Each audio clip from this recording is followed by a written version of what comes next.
soal bentuk apa yang bisa mengukur indikator. Terus sumber belajar yang tadi sudah kita bahas sama-sama, ada beberapa cakupan, ada 5 cakupan, mulai dari bahan cetak sampai dengan bahan multimedia. Pilih salah satu yang sesuai. Sudah Bapak dan Ibu? Sudah. Kalau sudah, kita coba praktek. Saya mengangkatnya yang IPS saja Pak, supaya contoh ini supaya bisa mewakili, karena kemarin sudah saya contohkan IPS yang kelas 3 yang di tempat lain, supaya bisa mewakili yang apa yang saya sebutkan itu. Nanti kita boleh coba untuk pelajaran yang lain, kita coba dulu yang IPS. Ayo Pak, ambil satu SK, satu kali yang mencirikan tentang lingkungan.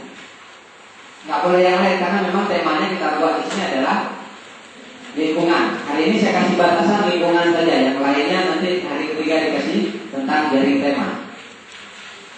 Ayo Pak dan Ibu, baca satu SK-nya, pelajaran IPS kelas 3, semester 1 atau semester 2? Kita ambil yang semester 1 saja Pak ya. Oke Bapak dan Ibu, silakan dibacakan. Manusia untuk menyalahkan Bapak. Saya memang mau anak-anaknya hanya menyebutkan kok, bukan suruh kerja, apa urusan Bapak? Kan berhak kita jawab seperti itu. Hanya saja kualitas anak perlu dipertimbangkan. Kira-kira seperti itu Bapak. Akhirnya saya sampai ke finish. Ada pertanyaan. Tinggal penilaian Pak. Kalau penilaian, kalau yang mengamati menyebutkan mungkin di sini bisa apa? Pengamatan.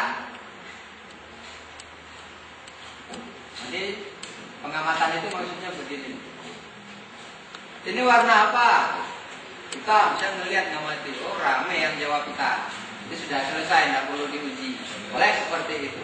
Tapi kalau umpamanya seperti ini, kegiatan pembelajarannya praktek salah. Pengamatan saya buat, harus punya lembar pengamatan. Betul nggak cara berdirinya? Kalau betul saya contek. Betul nggak cara rukunnya? Kalau betul saya contek. Nggak boleh diamati saja. Ada yang diamati hanya dilihat-lihat saja, tidak perlu penilaian. Karena ada yang namanya pengukuran, Pak. Ada yang namanya penilaian, ada yang namanya evaluasi. Kalau evaluasi yang dibutuhkan adalah nilai dan kategorinya. Nilainya 9, kategorinya amat bagus. Itu namanya evaluasi. Kalau tes butuhnya angka saja.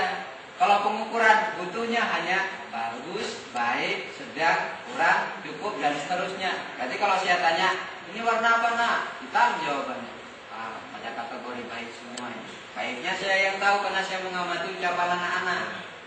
Ya Bu ya, dan Bapak. Tapi tidak boleh nanya ini warna apa. Tidak boleh karena harus diinquiri sama seperti tadi ketika saya jualan minyak. Kalau mau ditanya ini, maka caranya seperti ini. Tadi pagi Bapak disuguhi kopi, tapi Bapak lupa warna kopi warna apa ya. Biarkan anak-anak yang berpikir untuk menjawab. Tidak ada yang jawab, ya kalian warna kopi saja nggak tahu. Ya Bapak minum saja kopinya, terus Bapak jalan-jalan masuk ke lorong.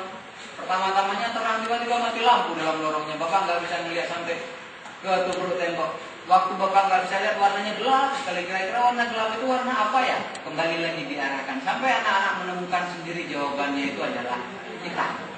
Nggak boleh ngasih tahu hitam. 1 tambah 1 2, nggak boleh seperti itu. Nggak ada bekas. Ntar jadinya seperti Andi, tawang kembali.